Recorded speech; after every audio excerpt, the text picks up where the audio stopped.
தமிழ்நாடு என்று பெயரை சூட்டியது பேரறிஞர் அண்ணா. தமிழ்நாடு என்று பெயரை சூட்டியதை கூட இன்றைக்கு 57 ஆண்டு காலம் கழித்து மத்திய அரசினுடைய பிரதிநிதியாக இருக்கின்ற ஆளுநர் தமிழ்நாடு என்று சொல்வது ஏதோ தனி நாடு என்று போல இருக்குது என்று சொல்லுகின்ற அளவிற்கு இன்றைக்கு இந்த தமிழ்நாட்டில் தைரியம் வந்திருக்கிறது என்றால் அதற்கு காரணம் ஆளுமையற்ற ஒரு அரசு இன்றைக்கு இந்த தமிழ்நாட்டை ஆண்டு கொண்டிருக்கிறது. இதே அம்மா முதலமைச்சராக இருந்திருந்தால் ஒரு ஆளுநர் சொல்லியிருக்க முடியுமா?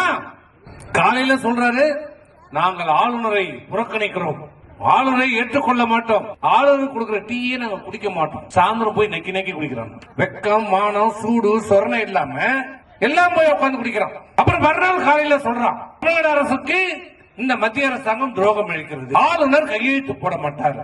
என் பக்கத்துல உட்கார்ந்து அப்படியே தொடையை கிள்ளி கேட்க வேண்டியதானே, ஏண்டா கையெழுத்து போடல? சட்டமேற்று 2 ஆண்டு காலம் ஆகிறது.